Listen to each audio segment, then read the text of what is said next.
आज मैं आपको एसोल के थर्ड सेमेस्टर के सब्जेक्ट्स बताने वाला हूँ। काफ़ी स्टूडेंट ये कंप्लेन करते हैं ना, सर हमारा एडमिशन नहीं हुआ है, हमें सब्जेक्ट्स नहीं पता तो हम पढ़ाई कैसे शुरू करें। तो इस वीडियो में हम सारे कोर्सेज़ के जो सब्जेक्ट हैं आपको वो बताने वाले हैं। शुरुआत करते हैं सबसे पहले इंग्लिश ऑनर्स से। ये वीडियो किसके लिए है? जिन्होंने सेकेंड सेमेस्टर के एग्ज़ाम अगस्त में दिए हैं। अभी रिज़ल्ट तो आए नहीं है सेकेंड सेमेस्टर के, और बीए प्रोग्राम को तो फर्स्ट सेमेस्टर कभी नहीं आया, लेकिन थर्ड सेमेस्टर के एग्ज़ाम आपके 20 या 23 दिसंबर से हैं, तो उसकी प्रिपरेशन आपको शुरू करनी ही पड़ेगी। आप एडमिशन का इंतज़ार नहीं कर सकते हो। तो सबसे पहले हम बात करते हैं इंग्लिश ऑनर्स की। इंग्लिश ऑनर्स में जो आपके थर्ड सेमेस्टर के सब्जेक्ट्स रहेंगे, एक बार हम वापसी उस पेज पर चले जाते हैं, तो ये आप देख सकते हो। इंग्लिश ऑनर्स में जो थर्ड सेमेस्टर के सब्जेक्ट्स रहेंगे, टोटल 5 सब्जेक्ट्स रहेंगे। पेपर 1 है आपका अमेरिकन लिटरेचर, ठीक है। पेपर 2 है आपका पॉपुलर लिटरेचर, और पेपर 3 है आपका British poetry and drama 17th and 18th century. 3 subject हो गए। चौथा सब्जेक्ट आपका जो होगा वो होगा स्किल इन्हांसमेंट की कैटेगरी से। इसमें आपको या तो ट्रांसलेशन स्टडीज़ लेना है या फिर लिटरेचर इन क्रॉस कल्चर लेना है। अगर आप थर्ड सेमेस्टर में ट्रांसलेशन लेते हो तो फोर्थ सेमेस्टर में लिटरेचर आ जाएगा। सिमिलरली अगर आप थर्ड सेमेस्टर में लिटरेचर लेते हो तो फोर्थ सेमेस्टर में ट्रांसलेशन स्टडीज़ आ जाएगा, ठीक है। तो दोनों में से कोई एक थर्ड सेमेस्टर में पढ़ना होता है और कोई फोर्थ सेमेस्टर में। अभी आपके ऊपर डिपेंड करता है कि आपको कौन सा लेना है। इसके बाद 5वां सब्जेक्ट हमारा जनरिक इलेक्टिव का है।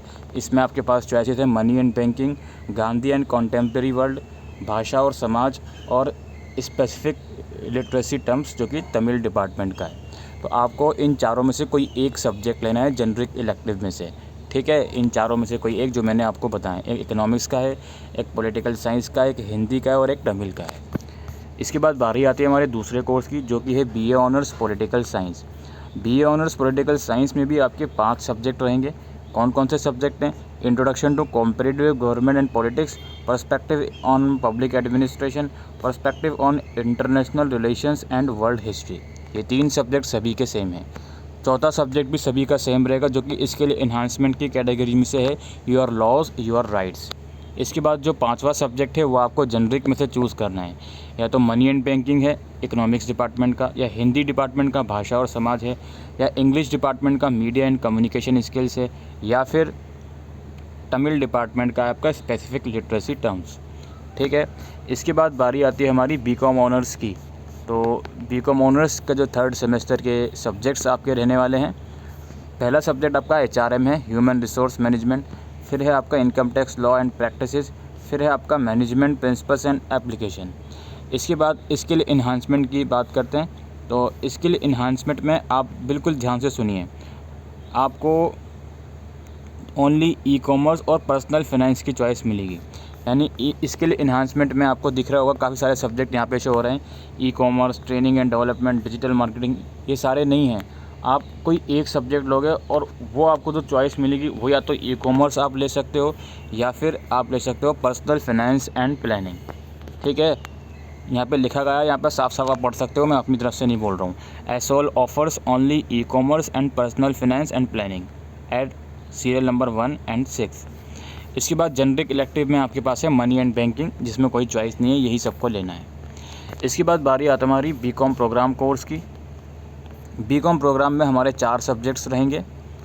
तो 2 सब्जेक्ट जो आपके मेन हैं, कॉमन हैं, वो रहेंगे आपके कंपनी लॉ और इनकम टैक्स लॉ, ठीक है।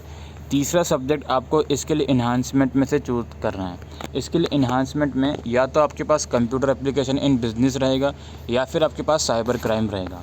कंप्यूटर एप्लीकेशन इन बिज़नेस जो सब्जेक्ट्स है उसमें प्रैक्टिकल्स नहीं करवाए जाएंगे आपसे। जो भी आप चीज़ें पढ़ोगे सारी थ्योरेटिकल चीज़ें पढ़ोगे, कंप्यूटर के ऊपर एक्चुअल में कोई भी प्रैक्टिकल आप लोगों से नहीं करवाया जाएगा। चौथा सब्जेक्ट जो है आपका बीकॉम प्रोग्राम में वो आपका है, या तो आपने फर्स्ट ईयर में फर्स्ट या सेकंड सेमेस्टर में इंग्लिश पढ़ी होगी। इन तीनों में से कौन सी इंग्लिश पढ़ी थी आपने, उसी का सेकंड पार्ट आप पढ़ोगे, ठीक है। अगर आपके पास फ्लुएंसी थी तो फ्लुएंसी 2 पढ़ोगे आप। और यहाँ पे आपके पास हिंदी का ऑप्शन है एमआईएल में। जो आपके पास हिंदी थी या उर्दू थी, अगर ए थी तो सेकंड ईयर में भी आप ए पढ़ोगे। यहाँ पे एक चीज़ आपको समझनी है बहुत केयरफुली। अब बहुत से ऐसे बच्चे होंगे प्रोग्राम कोर्सेज़ में फर्स्ट और सेकंड सेमेस्टर में जिनके पास या तो फर्स्ट में इंग्लिश होगी या सेकंड में इंग्लिश होगी, या फर्स्ट में हिंदी होगी या सेकंड में हिंदी होगी, है ना। इसी तरीके से थर्ड और फोर्थ सेमेस्टर का भी क्राइटेरिया है कि आप अगर थर्ड सेमेस्टर में कोई मॉडर्न लैंग्वेज चूज़ करते हो, यानी कि हिंदी लेते हो, तो फोर्थ सेमेस्टर में आपको इंग्लिश लेनी पड़ेगी। और इसका वाइस वर्सा कर दो, थर्ड सेमेस्टर में अगर आप इंग्लिश लेते हो तो फोर्थ सेमेस्टर में आपको कोई मॉडर्न लैंग्वेज लेनी पड़ेगी। और ये इंग्लिश और हिंदी वही रहेगी जो फर्स्ट ईयर वाली थी। वही रहने से मेरा मतलब है कि ए वही रहेगा आपका, A, B, SC जो भी था। ऑफ कोर्स सिलेबस दूसरा रहेगा। इसके बाद बारी आती है हमारी BA प्रोग्राम कोर्स की। BA प्रोग्राम में जो थर्ड सेमेस्टर के स्टूडेंट्स हैं, यहाँ पे एक चीज़ आप लोग समझ लीजिए बहुत अच्छे से कि जो आपके डिसिप्लिन सब्जेक्ट्स हैं वो सेम रहेंगे जो आप फर्स्ट सेमेस्टर से पढ़ते आ रहे हो, ठीक है। मान लीजिए आपने सेकंड सेमेस्टर में पढ़ा था पॉलिटिकल साइंस का इंडियन गवर्नमेंट एंड पॉलिटिक्स पढ़ा था आपने, मान लीजिए सेकंड सेमेस्टर में, तो थर्ड सेमेस्टर में भी आप पॉलिटिकल साइंस का सब्जेक्ट ही पढ़ोगे जिसका नाम है हमारा I think competitive governments and politics, ठीक है। इसी तरीके से जो डिसिप्लिन वाले सब्जेक्ट हैं वो आपके सेम रहेंगे थर्ड सेमेस्टर में। अगर आप हिस्ट्री पढ़ कर आए हो 1200 वाली, तो अब आप 1200 से 1700 तक वाली हिस्ट्री पढ़ोगे, ठीक है। इसके बाद बारी आती है हमारी स्किल इन्हांसमेंट की। स्किल इन्हांसमेंट में आपके पास चॉइसेस हैं। एक तो आपका है economics understanding economic survey and union budget, एक आपका है education researching children and childhood in India, एक है आपका ट्रांसलेशन स्टडीज़ इंग्लिश, एक है आपका history introduction to arts in the Indian subcontinent, एक है आपका संस्कृत, और आपका कॉमर्स का भी सब्जेक्ट है साइबर क्राइम एंड लॉ। तो इसमें से आपको जो भी लेना है स्किल एनहांसमेंट में आप आंख बंद करके ले सकते हो, कोई दिक्कत वाली बात नहीं है। ऑल दो आँख खोल के ही लोगे वो कहने वाली बात होती है। इसके बाद जो चौथा सब्जेक्ट है वो अगेन सेम क्राइटेरिया है आपका। आपके फर्स्ट ईयर में आपने इंग्लिश और हिंदी लैंग्वेज पढ़ी होगी। अब किसी ने फर्स्ट सेमेस्टर में इंग्लिश पढ़ी होगी, किसी ने सेकंड सेमेस्टर में पढ़ी होगी इंग्लिश। सेम क्राइटेरिया थर्ड और फोर्थ सेमेस्टर का है। आपको थर्ड सेमेस्टर में इंग्लिश लेनी है या हिंदी लेनी है, या आपके पास हिंदी नहीं थी, उर्दू या पंजाबी थी, तो वही लेनी है आपको। और कौन सी लेनी है, अगर आपने फर्स्ट ईयर में लैंग्वेज थ्रू लिटरेचर पढ़ी है तो उसका सेकंड पार्ट ही आप पढ़ोगे थर्ड या फिर फोर्थ सेमेस्टर में। अब आपके ऊपर डिपेंड करता है कि आपको कौन सा चूज़ करना है, ठीक है। तो यही सब है दोस्तों। बाकी आप CBCS वाले ऑप्शन पे जाओगे ऊपर, एक सेकंड मैं दोबारा से ओपन कर लेता हूँ। आप CBCS वाले ऑप्शन पे जाओगे, यहाँ पे CBCS रिसोर्सेज के ऑप्शन पे जाओगे, तो यहाँ पे आपको सिलेबस की भी अलग अलग PDF मिल जाएंगी, और स्टडी मटेरियल जितना भी अवेलेबल है ऑनलाइन वो आपको यहाँ पर देखने को मिल जाएगा। यहाँ से आप इसको स्टार्ट कर सकते हो, और जो सब्जेक्ट्स हैं उसके ट्यूटोरियल आप YouTube पर देखकर भी समझ सकते हो, ठीक है। तो आई होप दोस्तों आपको ये वीडियो यूज़फुल लगी हो, तो वीडियो को शेयर करिएगा। Thank you.